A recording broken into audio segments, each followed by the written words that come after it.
Legenda Tapak Tuan. Tuan Tapa dan dua naga legenda masyarakat Aceh Selatan. Pada zaman dahulu di Aceh Selatan, hiduplah seorang manusia yang sangat besar dan tinggi, mencapai 7 meter. Setiap hari dia berzikir dan bertapa di dalam sebuah gua. Dia dikenal dengan nama Tuan Tapa. Setiap saat ia tidak pernah melupakan nama Allah Subhanahu wa Ta'ala. Bibirnya senantiasa basah dengan zikir. Jika ia terlupa sejenak untuk mengingat Allah, segera ia bertaubat dan memohon ampun. Allah, Allah, Allah adalah kata-kata yang terus-menerus menghiasi lidah dan hatinya. Seluruh pikirannya berfokus hanya pada Allah. Dalam kondisi tersebut, kesadarannya seolah hilang. Dalam keadaan itu, ia sering mendapatkan ilham atau petunjuk dari Allah. Petunjuk tersebut sering ia terima melalui mimpi atau dalam keadaan sadar. Ia memperoleh banyak pengetahuan dan rahasia alam gaib. Suatu hari datanglah 2 ekor binatang ke gua tempat Tuan Tapa berada. Masya Allah, siapakah kalian? Binatang atau jin? Kata Tuan Tapa dengan kaget. Selamat pagi Tuan. Kami adalah sepasang naga yang diusir dari sebuah negeri di seberang lautannya disebut negeri Cina. Kami adalah naga jantan dan naga betina. Jawab naga jantan dengan sopan. Apa kesalahan kalian hingga diusir? Apa maksud dan tujuan kalian datang ke sini? Tanya Tuan Tapa. Kami diusir karena tidak memiliki anak. Bangsa kami menganggap kami berdua pembawa sial dan tidak layak tinggal di sana. Jika nanti kami memiliki anak, barulah kami diizinkan kembali ke sana. Untuk itu mohon izinkan kami tinggal di sini. Ujar naga betina. Baiklah, aku mengizinkan kalian tinggal di sini. Namun ada beberapa syarat yang harus kalian patuhi. Kata Tuan Tapa. Apa syarat-syaratnya Tuan? Tanya naga jantan. Pertama, kalian tidak boleh mengganggu ketenanganku saat bertapa. Kedua, kalian tidak boleh membuat kekacauan di sini. Yang terakhir, kalian tidak boleh merusak tumbuhan dan binatang yang ada. Namun, kalian boleh makan tumbuhan dan binatang sebanyak yang kalian butuhkan untuk kelangsungan hidup. Kata Tuan Tapa. Mendengar syarat-syarat tersebut, kedua naga itu berdiskusi sejenak. Beberapa saat kemudian, naga jantan berkata, Baiklah, kami setuju dengan syarat-syarat itu. Namun, di mana kami akan tinggal? Tempat tinggal kalian tidak jauh dari sini. Jaraknya sekitar 6 kali panjang tubuh kalian, yaitu sebuah gunung di sebelah timur. Baiklah, terima kasih atas kemurahan hati Tuan. Kami akan berangkat sekarang. Kata kedua naga itu. Kedua naga itu berenang menuju gunung yang disebutkan oleh Tuan Tapa. Gunung itu kini berada di kawasan lembah Gunung Naga, sekitar 6 km dari timur kota Tapak Tuan. Namun, ketika sampai di gunung itu, betapa terkejutnya mereka ketika melihat Tuan Tapa sudah berdiri di hadapan mereka. Wah, kapan Tuan Tapa sampai di sini? Bukankah Tuan Adil berada di gua di muara sungai? Padahal kami sudah berenang sekuat tenaga. Tetapi tiba-tiba Tuan sudah ada di sini mendahului kami. Atau Tuan Tapa ternyata ada 2? Tanya naga jantan dengan heran. Sebenarnya aku sudah berada di sini sejak tadi. Hanya aku manusia yang tinggal di sini. Maksudku datang ke sini adalah untuk memberitahu kalian bahwa di sekitar tempat ini kalian tidak boleh tinggal. Kalian bisa mendaki gunung dan memilih gua sebagai tempat berlindung. Sekarang aku kembali dulu ke tempat pertapaan. Kata Tuan Tapa meninggalkan kedua naga itu. Sungguh ajaib Tuan Tapa itu. Ia pasti bukan orang sembarangan. Ia adalah orang sakti. Kata naga jantan kepada naga betina. Tuan Tapa memiliki kelebihan dibandingkan manusia biasa lainnya. Jawab naga betina. Baiklah, ayo kita naik ke gunung. Ujar naga jantan. Kedua naga itu mendaki gunung dan batu-batu serta tanah yang mereka lewati berjatuhan ke pantai. Sekarang, jalur yang dilalui kedua naga itu disebut Gunung Jalan Naga. Keesokan harinya, kedua naga berniat berjalan-jalan di lautan Aceh Selatan sekaligus mencari makan. Bagaimana jika kita mencari makan di daerah timur suamiku? Tanya naga betina. Boleh saja, Jawab naga jantan. Kedua naga itu berenang dengan kecepatan luar biasa menikmati keindahan laut. Hiu-hiu berenang cepat menghindari kedua naga tersebut. Ada beberapa hiu yang mencoba melukai tubuh kedua naga, tetapi mereka tidak mampu karena kulit naga dilindungi oleh sisik-sisik besar dan tebal. Saat asyik berenang, kedua naga itu melihat benda-benda kecil berwarna merah mengapung di permukaan air. Jumlahnya sangat banyak, puluhan ribu, berserakan di laut. Kedua naga mendekati benda-benda tersebut dan menemukan bahwa benda itu adalah buah pinang. Banyak sekali pinang ini suamiku. Kata naga betina. Benar, sebaiknya kita beri nama air pinang. Jawab naga jantan.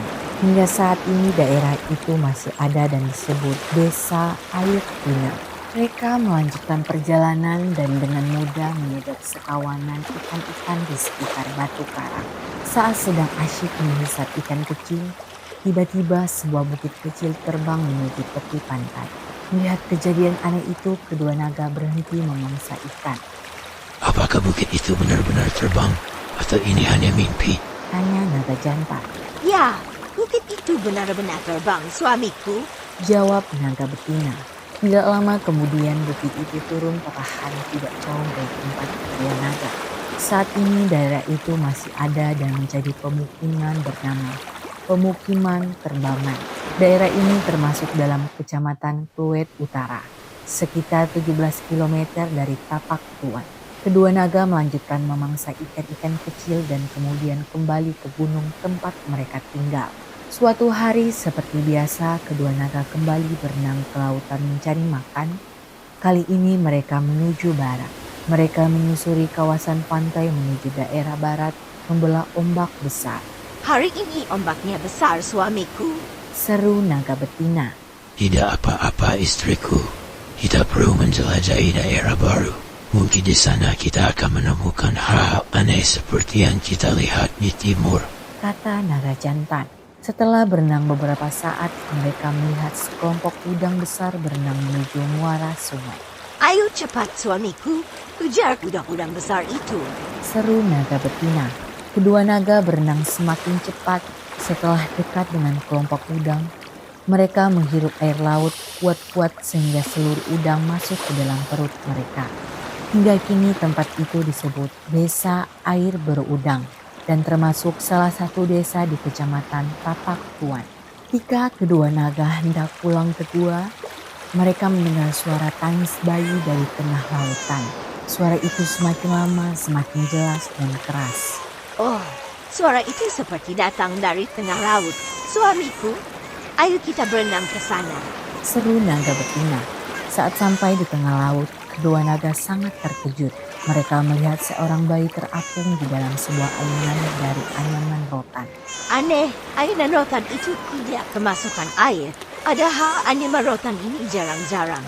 Tetapi tidak kemasukan air. Bayi ini pasti bukan bayi biasa. Kata naga betina. Yang lebih mengejutkan kedua naga itu adalah ketika mereka tiba di tempat peristirahatan mereka. Tuan Tapa sudah berdiri di depan pintu gua. Apakah kalian sudah memeriksa bayi itu baik-baik? Sudahkah kalian tahu apakah bayi itu laki-laki atau perempuan? Tanya Tuan Tapa. Sudah, Tuan. Bayi yang kami temukan adalah seorang bayi perempuan. Dan telapak kaki kanannya terdapat dari lalat sebesar lingkaran pusatnya. Jawab naga betina. Tapi kami belum tahu bagaimana memberi makan bayi ini, Tuan. Kata naga jantan. Itulah yang akan kusampaikan. Bayi ini bukan keturunan binatang seperti kalian. Dia adalah anak manusia yang harus dirawat dengan baik. Kata Tuan Tapa. Lalu bagaimana cara merawatnya, Tuan? Tanya betina sambil menatap bayi itu dengan penuh kasih sayang. Merawatnya mudah. Benda ini harus kalian isapkan pada bayi itu setiap dia menangis. Benda ini adalah pengganti susu yang kuambil dari puncak gunung sana. Ujar Tuan Tanpa sambil menunjuk ke arah utara. Tempat gunung hiu yang menjulang tinggi. Benda ini adalah perut bayi yang sudah diisi susu. Tuan Tapa menjelaskan kepada kedua naga bahwa untuk menjaga keselamatan sang bayi dari binatang liar, dia memerintahkan seekor harimau untuk menjaganya setiap hari. Harimau itu akan setia mengawasi bayi tersebut hingga dewasa dan menjadi seorang putri. Gadis itu kini memiliki wajah yang sangat cantik. Ia bermata jeli, hidungnya mancung, dan pipinya berlesung pipit. Rambutnya panjang hitam dan sedikit ikal. Kulitnya kuning langsat, mulus, dan licin tanpa tandingan. Ia diberi nama Putri Naga. Hari demi hari berlalu, Putri Naga selalu terhibur dengan sikap kedua naga dan penjaga dari sang harimau yang setia. Suatu hari ia bertanya kepada dirinya sendiri mengapa ia berbeda dengan orang tuanya. Ia bertanya kepada harimau yang selalu menjaganya, tetapi harimau itu menjawab, Saya tidak tahu, Tuan Putri. Saya hanya ditugaskan Tuan Tapa untuk menjaga dan mengawasi Tuan Putri. Tidak puas dengan jawaban harimau, ia menanyakan kepada daun-daun kering yang berjatuhan.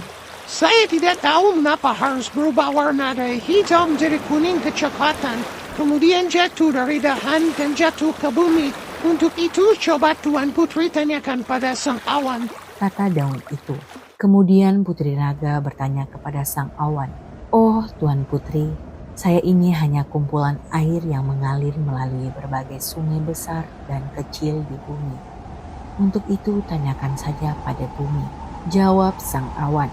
Kemudian ia bertanya kepada bumi dan mendesak bumi untuk menjawab pertanyaannya. "Saya ini sama dengan daun, harimau, dan sang awan. Kami semua makhluk ciptaan Tuhan.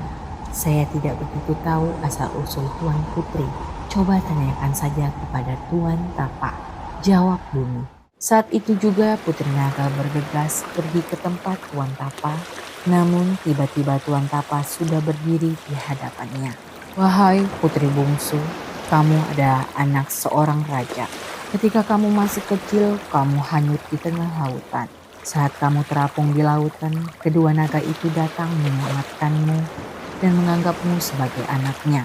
Tidak lama lagi orang tuamu akan datang menjemputmu," kata Tuan Tapa. Oh, Tuan Tapa yang sakti, betulkah ayah saya seorang raja dan nama saya adalah Putri Bungsu? "Benar, ayahmu adalah raja kerajaan Asaranoka, dekat pulau India. Kamu diberi nama Putri Bungsu karena kamu anak paling kecil di antara 3 bersaudara," jawab Tuan Tapa. Dengar kata-kata Tuan Tapa, Putri Bungsu segera pergi meninggalkan Tuan Tapa. Beberapa hari kemudian orang tua asli Putri datang meminta izin kepada Tuan Tapa untuk mengambil kembali anak mereka. Tuan Tapa menyuruh mereka meminta izin kepada kedua naga yang telah menyelamatkan putri tersebut. Orang tua kandung Putri meminta izin kepada kedua naga, namun mereka menolak. Mengetahui hal itu, Tuan Tapa pun ikut campur. Putri itu adalah anak manusia dan bukan keturunan kalian, wahai naga. Kalian tidak berhak melarangnya pergi bersama orang tua kandungnya, kata Tuan Tapa. Tidak, kamilah yang membesarkan dan merawat putri ini. Kami berhak memilikinya, kata naga jantan. Kedua naga tetap bersikukuh menolak. Mereka berencana membawa putri bersama mereka ke negeri Cina. Namun, Tuan Tapa tidak membiarkan hal itu terjadi. Hingga terjadilah perkelahian sengit antara kedua makhluk sakti tersebut. Naga jantan menyerang Tuan Tapa dengan ekornya sehingga Tuan Tapa jatuh ke lembah. Naga jantan menghampiri Tuan Tapa dan terus menyerang dengan ganas sambil mengerang dan membuka mulutnya lebar-lebar. Tuan Tapa menghindari setiap serangan yang dilancarkan naga jantan. Ada serangan naga jantan yang mengenai kaki Tuan Tapa, membuatnya terlempar ke laut. Melihat kakinya berdarah, Tuan Tapa marah dan menggunakan tongkatnya. Ketika naga jantan melancarkan serangan berikutnya, Tuan Tapa menyambutnya dengan gibasan tongkatnya. Tubuh naga jantan terpelanting ke udara dan jatuh berkeping-keping ke pantai. Darah dari tubuhnya tumpah kemana-mana. Hingga kini bekas tubuh naga jantan berupa gumpalan darah dan hati masih dapat dilihat di pantai desa Batu Hitam dan Batu Merah. Sekitar 3 km dari kota Tapak Tuan dalam bentuk batu. Sekarang giliran naga betina menyerang Tuan Tapa, tetapi serangannya dapat dipatahkan oleh Tuan Tapa, meskipun tongkat dan topinya sempat tercampak ke laut. Hingga kini, tongkat dan topi itu masih ada dan telah menjadi batu yang terdapat di kawasan pantai Tapak Tuan. Sementara naga betina yang hendak melarikan putri bungsu gagal. Hewan itu mengamuk sambil melarikan diri ke negeri Cina. Dalam pelariannya, naga betina membelah sebuah pulau di kawasan Bakongan hingga menjadi 2 bagian, dan hingga kini pulau itu disebut Pulau Dua. Bahkan hewan itu mengamuk dan memporak-porandakan sebuah pulau yang kemudian terpecah menjadi 99 pulau. Hingga kini daerah itu disebut Pulau Banyak yang terdapat di Kabupaten Aceh Singkil. Sejak kejadian itu, Tuan Tapa jatuh sakit. Seminggu kemudian ia meninggal dunia. Jasadnya dikuburkan di dekat Gunung Lampau, tepatnya di Kelurahan Padang, Tapak Tuan. Sang putri berhasil kembali bersama orang tuanya, namun mereka menetap di Aceh Selatan. Menurut cerita, merekalah asal-usul masyarakat kota Tapak Tuan. Dari kejadian itulah ibu kota Aceh Selatan diberi nama Tapak Tuan, yang artinya telapak kaki Tuan Tapa. Dan begitulah legenda Tuan Tapa Naga Sakti dan putri bungsu terus hidup dalam kisah masyarakat Aceh Selatan. Setiap batu, setiap lekuk alam, dan setiap nama tempat menyimpan jejak kisah-kisah ajaib dari masa lalu. Kini, telapak kaki Tuan Tapa di Tapak Tuan menjadi saksi bisu dari sebuah sejarah yang tak lekang oleh waktu. Biarkan bahwa kekuatan, kesetiaan, dan takdir selalu berjalan seiringan dalam alunan kehidupan. Masyarakat setempat terus mewariskan cerita ini dari generasi ke generasi, memastikan bahwa pertualangan dan kebijaksanaan Tuan Tapa tetap hidup selamanya dalam hati mereka. Banyak lagi cerita dan legenda yang kami sajikan. Jangan lupa untuk like, komen, share, dan subscribe channel ini. Sampai jumpa di legenda berikutnya. Salam legenda.